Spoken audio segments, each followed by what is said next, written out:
Good morning, everybody. Welcome to DocuWorld 2023. I did just a little bit of research in advance of the event. I was talking to our marketing team, and Mary Williams helped me figure out that the very first DocuWorld in the Americas was hosted in the year 2000. So this makes this the 23rd annual and consecutive DocuWorld. We're so thankful that you all come together with us for this week. And we're so appreciative of your investment in time and travel. And we really look forward to working with you on the business. Our goal is that we can all get better. Now, it's safe to say this year we've successfully amassed the greatest amount of sales power, DocuWare sales power, ever assembled at a DocuWorld. In fact, last week in Berlin, we hosted DocuWorld, over 600 people. This week in Orlando, and we're also going to be hosting a remote emerging markets DocuWorld coming up in the very near future. So by the time we're all done with DocuWorld, over 1,000 attendees will have joined us, 800 from partners in over 45 unique countries. Each and every year, we somehow find a way to keep growing and becoming more and more global each year. On behalf of the DocuWare management team, we thank you all very much for your support of DocuWorld and our mission to grow the business. Now, a bit about our theme this week, the future of selling. We've been thinking a lot about the future of selling.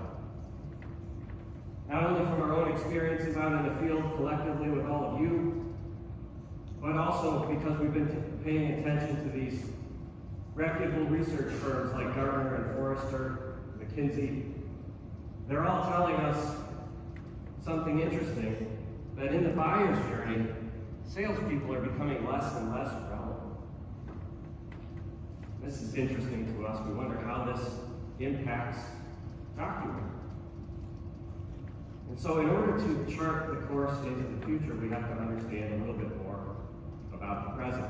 So on the left-hand side of the screen, we have the DocuWare new business acceleration in the Americas over the last 6 years. This is a very impressive chart, and this wouldn't be possible without the collective efforts of everybody in this group. But as you can see, each and every single year we find a way to increase the amount of new business that we bring in. And the slope is super impressive. I mean, especially when you look at 21 and 22 and the acceleration. So I think we can successfully say we're a growth company in a growth market. Now on the right-hand side of the screen, you've got a traditional technology adoption curve, where in red, we can see how new users enter the market in groups and its impact on market share or market saturation. And so, in a traditional new technology deployment, it starts with innovators, visionaries, early adopters entering the market, and market share gets consumed very slowly. And on the other side of the curve, toward the end, when you get close to full market saturation, this is when what we call the laggards enter the market. These are the risk-averse people who want all the bugs to be worked out before they buy. But what most of us are all really interested in is the 75 or 80% in the middle, the mass market. That's where 80% of the customers are. And it's interesting. We believe DocuWare on that curve in the red is somewhere right toward the top of the bell curve. That's our position. That's where we believe we are in the market adoption of ECM. And our proof points are the chart on the left. We're acquiring new customers at a really fast rate.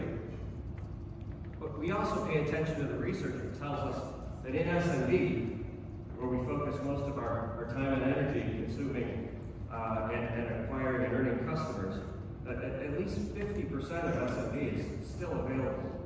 It's white space. They haven't bought an ECM yet, or haven't realized yet that ECM is the solution to their problems. So what does this tell us about the market? What else does this tell us? Well, it also is a good indicator that the market isn't fully mature yet. And so that means there's still an opportunity for DocuWare, companies like DocuWare, to differentiate ourselves. When you can differentiate, there are still great opportunities for profitability. It means it's a great time for all of us to be participating in the market because of this. But it also tells us when we put all this together, we think about selling and how we sell, that consultative selling, contrary to what a lot of the research suggests, isn't dead. It can't be. It's totally necessary. We're the educators, we're the evangelists, we're the ones that bring this technology into the market. It is completely necessary. So how do we rationalize this up against the research? This one's from Forrester. I suspect many of you have heard this one or something pretty similar to it by now. 70 to 90% of the buyer's journey is complete prior to engaging a vendor. Now this is presumably due to the internet, the information age, making it so easy to do most of the research. It's become more efficient to get the information from Google than from engaging a salesperson. So with this reality in mind, my thoughts. They immediately go to digital marketing.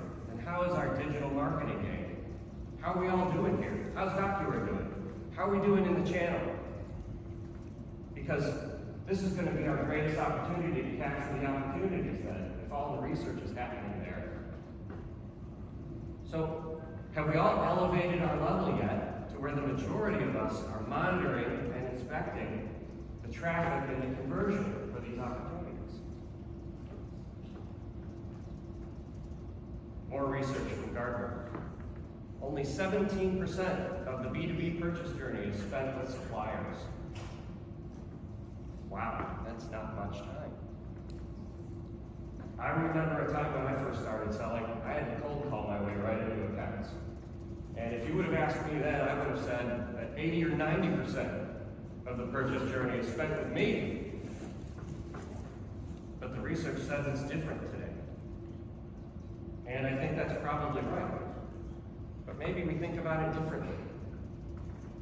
I think this now means, we can think of it this way, if a customer calls us now, it probably means they're super interested right now because they've probably already done most of the research. So what do we do now with this understanding?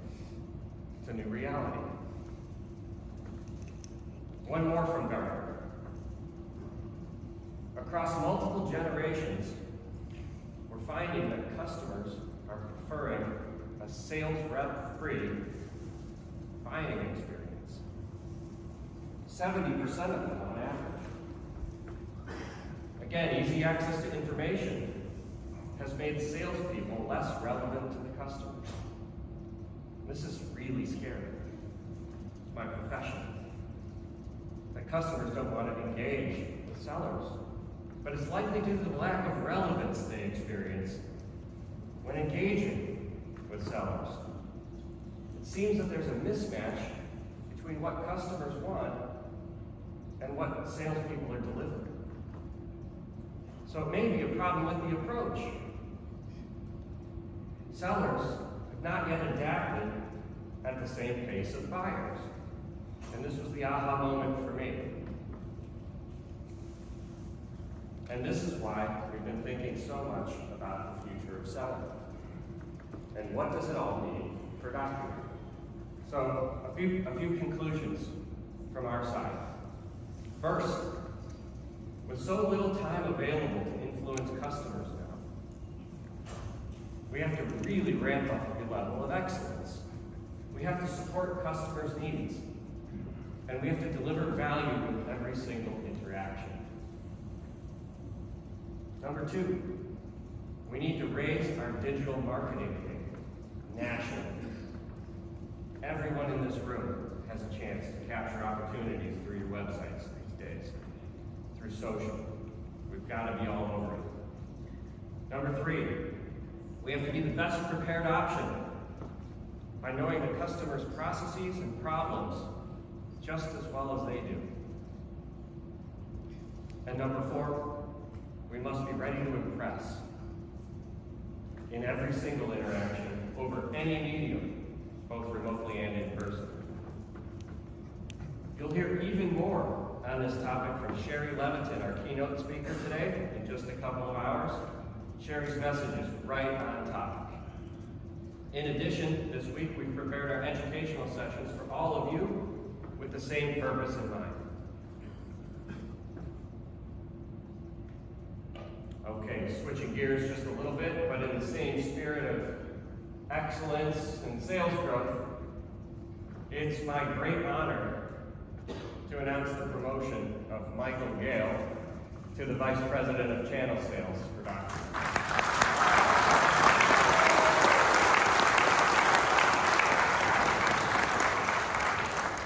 Congratulations, Michael.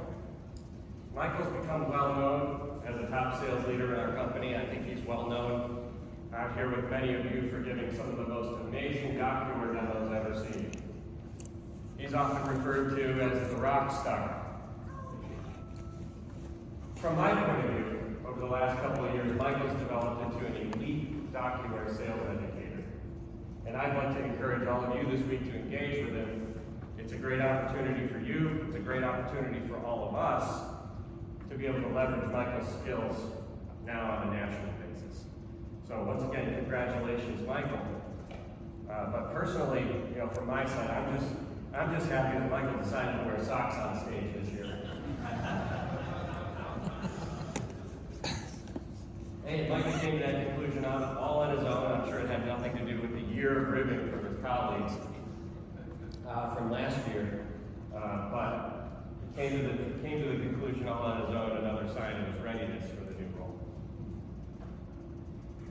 Another just quick organizational announcement, a mild restructuring of territories.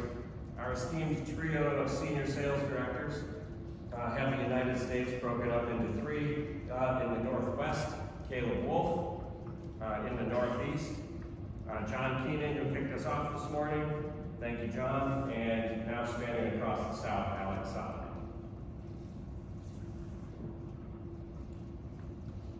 Now, it wouldn't be a DocuWorld speech if we didn't take a minute to appreciate the things we did really well last year. So what we see here, and as you all know by now, we're really interested in how much we accelerate our new business every year. It's our main focus, it's our main KPI. It's one of Max's primary pillars in revenue. And so let me put this into context. Yes, it was a 9% acceleration year over year in new business. But the context, if y'all remember last year, we grew by 22% of the new business. So we all stood here at the beginning of the year last year and said, I have absolutely no idea how we're going to match that. 22% acceleration on the new business growth, there's just absolutely no way. But we did it, we all pulled together, we found a way, it's what we do, we get it done, and we put another 9% on top of last year's massive acceleration. So congratulations, this is amazing.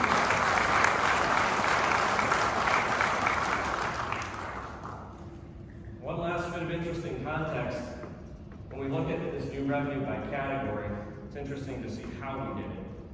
And there's a new emerging trend that we should talk about.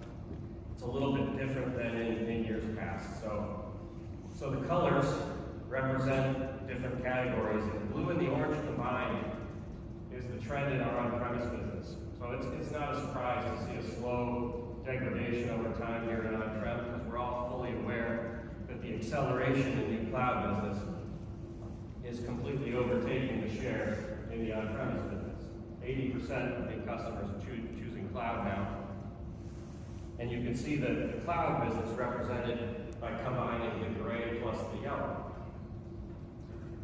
But it's the yellow that I really wanted to highlight. The yellow is what we call extension cloud. This is where we sell more licenses and storage or cloud upgrades to existing cloud customers. And some of our greatest acceleration over the last 2 years has been occurring because we're selling more and more to our existing base. This great story. Anytime the existing base has this much confidence to invest even more, it's such a great tribute to DocuWare and to all of you. We can all admit, no customer would be willing to spend another dollar if they're not completely satisfied. And so you should all be ready to take credit because it requires amazing customer service and an amazing customer experience before these customers are going to continue to invest. So these results are a result of everything that you are doing to take great care of the DocuWare customers. We can't be any more thankful. Big round of applause for all of you.